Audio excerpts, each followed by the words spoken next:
আরেক কুকুর দেখলে জানে এত গরু খাইতে পারবো না একা একা, তারপর আরেক কুকুর দেখলে দৌড়ায় কামড়ায় মাঝে মাঝে। কিন্তু আমাকে বলেন তো ওই পরের মানুষ, আপনার জীবনে কি কখনো বাবার বয়সে যারা আছেন তাদেরকে বলি, আপনি কি জীবনে কখনো দেখেছেন যে এক কুকুর আরেক কুকুরকে কামড়াইতে কামড়াইতে একদম মারে ফেলাইছে? এবং দেখেন প্রতিদিন জীবনে এমন একটা কুত্তা আরেক কুকুরকে কামড়ায় দৌড়ায় কিন্তু খুন করে না। এক কুকুর আরেক কুকুরকে কামড়ায় দৌড়ায়, কিন্তু এত নিচে নামে না যে তার স্বজাতিকে হত্যা করে। এর মানে পৃথিবীর বুকে কোনো কুকুর খুনি না, কোনো কুকুর খুনি। আমি দুপের জন্তু মানুষ, আমার মতো দুপের জন্তু মানুষ এত নিকৃষ্ট, এত নিকৃষ্ট। 2 টাকার চেয়ারম্যানই আর 5 টাকার এমপির জন্য আরে সকালবেলা উঠে সাহাবা দেখি শুধুমাত্র ক্ষমতার লোভে ওই মানুষটার গলায় ছুরি চালায় দেন। এত নিকৃষ্ট মানুষ আমার কাছে এমন অনেক, যেমন আমি নিজের কথা কি বলবো, এরকম বহুত লোক দেখি শুধু তার দল করে না, শুধু দল করে না, এই জন্য মিথ্যা মামলা দিয়ে বছরের পর বছর। এই 1 সপ্তাহ আগে আমার মাদ্রাসার শিক্ষক উনি বলতেন যে আমার ভাই 15 বছর পরে জেল থেকে বের হচ্ছে। ভাই একটা মানুষের জীবন থেকে 15 বছর দেওয়া কি বুঝছেন আপনি? এত লাইফ শেষ, লাইফ শেষ করে দিয়েছে। কি জবাব দেবেন এই ক্ষমতার অপব্যবহারের? বলেন আল্লাহর কাছে। ক্ষমতা পায় মারামারি করবে, হত্যা করবে, খুনাখুনি করবে। 100% সত্য বলেছে। বুঝেন, কুত্তা তার স্বজাতিকে হত্যা করে না, কোন শুকর তার নিজের জাতিকে হত্যা করে না। আমি আপনি দুপের জন্তু মানুষ এত নিকৃষ্ট, সামান্য পদ পদবি ক্ষমতার লোভে নিজের আপন ভাইয়ের গলায় ছুরি চালায়। এত নিকৃষ্ট হয়ে এতগুলো বদনাম ফেরেশতা করছে আল্লাহ, মানুষের নেতা বানায় না। এরা অরাজক পরিস্থিতি সৃষ্টি করবে। এই যে গত 5 আগস্ট আমি রামপুর যে এলাকায় থাকি, মানে ড্রাইভার কি বলবো, 1 বছর আমি ওনার গাড়ি দিয়েছিলাম, তাহলে দেখে কি খুশি বিএনপি নেতা। এত খুশি কেন বলো? কি ঈদের মতো খুশি লাগতেছে? হুজুর কি করে ঈদের খুশি? ঈদের খুশি কোনো বেল আছে হুজুর? এই খুশির কাছে হুজুর আমার মনের দুঃখ কি জানেন? এই 15টা বছর কথা বলতে পারি। দেখেন যারা রাজনৈতিক মতভেদ আছে, কেউ আওয়ামী লীগ করেন, বিএনপি করেন, এটা কোনো সমস্যা না। ধর্মীয় দৃষ্টিকোণ সেটা ভিন্ন জিনিস, কিন্তু আরে আমার আপন ভাইয়ের সাথে তো আমার মতের অমিল হয়। ভাইকে ভাই এদের বলে লোকে কাজা হয় না, চলা হয় না। তো উনি একটা দল করে, আপনি একটা দল করেন, এই জন্য তাকে কথা বলতে দিবেন না। মিথ্যা মামলা দিয়ে বছরের পর বছর জেলখানায় ভরে রাখবেন। আপনার মানুষকে মনে করেন, মানুষের আচরণ না। ফেরেশতা এই জন্য আগে বলে দিয়েছে আল্লাহ মানুষকে নেতা বানায় না, শেষ করে দিচ্ছে পয়েন্টটা করে। বুঝেন, ফেরেশতা বলে এদেরকে নেতা বানায় না, এরা নেতা হইয়া খুনাখুনি রক্তপাত করবে, হানাহানি করবে। আল্লাহ আমরা তসবিহ পড়ে জিকির করি, আমল করি, এর মানে আমাদের নেতা বানান। বলেন তো করিমপুরের মানুষ ফেরেশতা সত্য বলার পরেও, 100% সত্য যুক্তি দেওয়ার পরেও আমার আপনার মালিক আল্লাহ ফেরেশতার পক্ষ নিয়েছেন না, আমাদের পক্ষ। সবাই কর, সবাই কর। ফেরেশতা যা কইছে সত্য কইছিল যে আমরা ক্ষমতা পাইলে অমানুষ হয়ে যাব, খলিফা হইলে অমানুষই করব। সত্য বলার পরেও আমার আপনার মালিক আল্লাহ ফেরেশতার পক্ষ না নিয়ে আমাদের পক্ষপাতিত্ব করেছেন। কেমন পক্ষপাতিত্ব করেছেন আমি তর্জমা করবো। আমার তর্জমা এক আল্লাহর ওলির তর্জমা, বড় আজীব তর্জমা। যদি এটা বুঝেন আমি মনে করবো আজকের মাহফিল সার্থক। আল্লাহর ওলি কি আজীব তর্জমা করেছেন। ফেরেশতা যখন কইল আল্লাহ মানুষ মারামারি করে, হানাহানি করে, খুনাখুনি করবে, রক্তপাত করবে, আমরা তসবিহ পড়ি, আমরা জিকির করি, আমরা আমল করি, তো আল্লাহ জবাব দিচ্ছেন, আল্লাহ জবাব দিচ্ছেন ক্বালা ইন্নী আ'লামু মা লা তা'লামুন। ও ফেরেশতা, ফেরেশতা তুমি কি বলতেছো?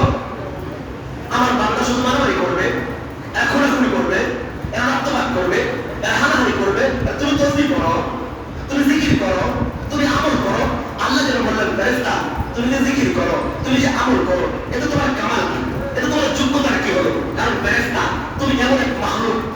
জন্মের পরই তুমি শক্তিশালী, তোমার মধ্যে কোনো দুর্বলতা নেই। নাম্বার 2, ফেরেশতা তুমি এমন একটা সৃষ্টি, তোমার তো পেটে ক্ষুধা লাগে না। যেহেতু তোমার ক্ষুধা নাই, এই জন্য 2 বেলা খাওন জোটাইতে তোমার সারাদিন রিক্সা পেডেল মারতে হয় না। ফেরেশতা তোমার যেহেতু ক্ষুধা নাই, 2 বেলা খাবার জোটাইতে তোমার এই রোদ বৃষ্টি মাথায় নিয়ে সারাদিন ইট ফাটায় মাথায় ইট নিয়ে কাজ করতে হয় না। ও ফেরেশতা তোমার তো বিবি নাই, হক আদায় করতে হয় না, তোমার মা নেই, খেদমত করতে হয় না, তোমার বাবা নেই, খেদমত করা লাগে না।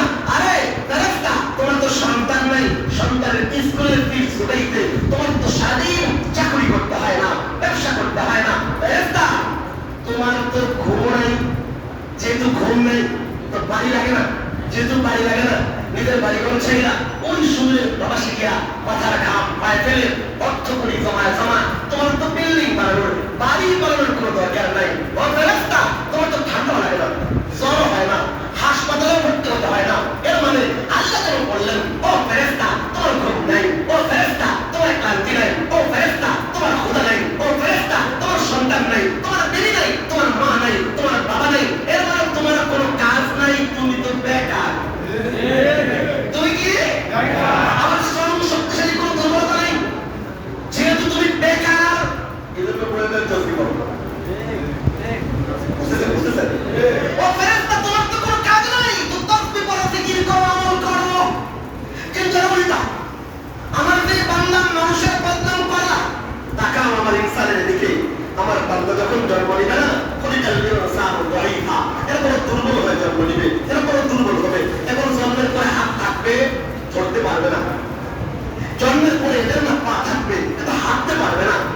জন্মের পরে এদের জবান থাকবে, কথা বলতে পারবে না।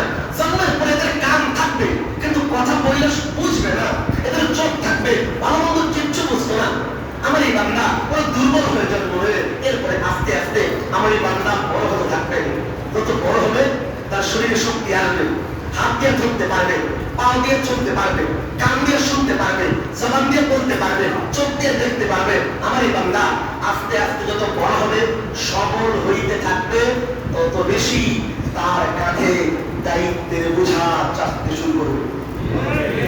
আমার এই বান্দার ক্ষুধা লাগবে, 2 বেলার খাবার জোটাইতে আমার বান্দা সারাদিন ইট ভাটায় কাজ করবে, 2 বেলার খাবার জোটাইতে আমার বান্দা সারাদিন রিকশার পেডেল মারবে। আমার এই বান্দা 2 বেলার খাবার জোটাইতে সারাদিন মানুষের বাড়িতে গিয়ে মজদুরি করবে। আমার এই বান্দার স্ত্রী থাকবে, স্ত্রীর হক আদায় করতে হবে। আমার এই বান্দার আব্বা থাকবে, আম্মা থাকবে, তাদের খেদমত করা লাগবে। আমার বান্দার সন্তান থাকবে, সন্তানের মাদ্রাসার স্কুলের ফিস জোটাইতে আমার বান্দা সারাদিন অফিস করতে হবে, সারাদিন চাকরি করতে হবে, সারাদিন ব্যবসা করতে হবে। আরে আমার বান্দা ঘুমে ধরবে, যেহেতু ঘুমে ধরবে তার ঘুমাইতে হবে, ঘুমাইতে গেলে তার বাড়ি লাগবে। বাড়ি করার জন্য আমার অসংখ্য বান্দা এদের বাড়ি চাইরা, এদের ঘর চাইরা, এদের স্ত্রী সন্তান চাইরা ওই সুদূরের মরুভূমিতে গিয়া সারাদিন মাথার ঘাম পায়ে ফেলে পয়সা করে জমা তার একটা বাড়ি বানাইতে হবে। আমার এই বান্দা এত মেহনত পূজাটা করার পরেও না মাঝে মাঝে আসমানে বিপদ, জমিনে বিপদে, কখনো ঠান্ডা লাগবে, কখনো পেট খারাপ হবে, কখনো জ্বর আসবে, কখনো এরকম নানা ধরনের অসুস্থতায় আমার এই বান্দা পীড়াক্রান্ত হবে, অসুস্থ হয়ে যাবে। শোনো এত দায়িত্বের পরেও, এত বিপদ আপদ মুসিবতের পরেও, আর এত দায়িত্বের বোঝা থাকার পরেও আল্লাহ বলেন ইন্নী আ'লামু, ফেরেশতা আমি জানি আমার অসংখ্য অগণিত বান্দা এমন হবে যারা মসজিদের আযান শুইনা, হাইয়া আলাস সালাহ, হাইয়া আলাল ফালাহ শুইনা, নিজে ক্ষেতের আইল থেকে উঠা রিকশাটা থামায়া, অফিসটা বন্ধ কইরা, দোকানটা বন্ধ কইরা মসজিদে আইসা এই কপালটা আমি আল্লাহর কুদরতি পায়ে নামা যাবে। আমি জানি তো আমার সব বান্দা মারামারি করবে না, সব বান্দা খুনাখুনি করবে না, ক্ষমতা পাইলেই সব ফেরাউন হয়ে যাবে না, ক্ষমতা পেলেই সবাই নমরুদ হয়ে যাবে না। তুমি বলতেছো আমার বান্দা ক্ষমতা পাইলে মারামারি হানাহানি রক্তপাত করবে না। ক্ষমতা পাইলে আমার এমন বান্দা হবে নিজের পেটে খাবার না থাকলেও রাতের বেলা মানুষের বাড়িতে ক্ষুধার্ত ব্যক্তির বাড়িতে খাবার পৌঁছে দেয়।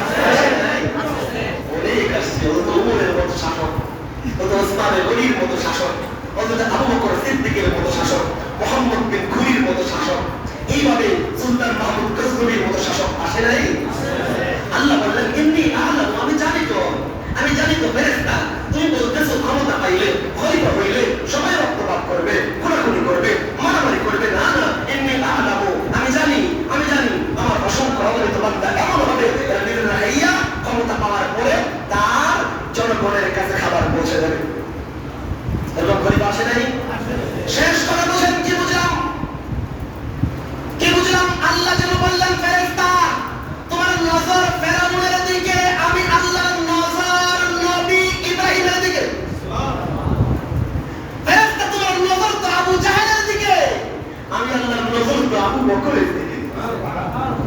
ফেরেশতা তোমার নজর তো স্বৈর শাসকের দিকে, আমি আল্লাহর নজর তো ন্যায়নিষ্ঠ শাসকের দিকে। শেষ কথা, শেষ কথা, শেষ কথা, এগুলো ছেড়ে দেন, সব বাদ দেন, সব বাদ দেন। অনেক কিছু দেখছেন। আল্লাহ আমাদেরকে বানানোর আগে মাকসাদ বলেছেন এরা নেতা হবে, এরা কি হবে? আরে কথা বলেন না, এরা কি হবে? আর কত শোষিত থাকবেন? আমি আপনার বিবেকের দুয়ারে প্রশ্ন রেখে কথা শেষ করতেছি। আল্লাহ বলেছেন তোমাদেরকে বানিয়েছি খলিফা হওয়ার জন্য, এই দুনিয়ার জমিনে আল্লাহর হুকুম আহকামকে নাফিজ করার জন্য, এই মকসদে মানুষকে খলিফা বানিয়েছি। আপনারা রাজতন্ত্র দেখেছেন, স্বৈরতন্ত্র দেখেছেন, সমাজতন্ত্র দেখেছেন, গণতন্ত্র দেখেছেন, এবার দেখার সময় হলো ইসলামতন্ত্র। আল্লাহ যে মকসদে আমাদেরকে সৃষ্টি করেছেন, সব তন্ত্র মন্ত্র বাদ দিয়ে এখন সেই ইসলামতন্ত্র প্রতিষ্ঠার সময় এসেছে। বাংলাদেশের যে সংবিধান আছে, সেই সংবিধান স্বৈরতন্ত্রকে প্রমোট করে, সেই তন্ত্রকে ডাস্টবিনে ফেলে দিয়ে কোরআন ভিত্তিক খেলাফতের নতুন সংবিধান রচনার সময় আসছে। আল্লাহ আমাদেরকে যেই জন্য বানিয়েছেন, সেই জন্য কাজ করার জন্য প্রস্তুতি গ্রহণ করেন।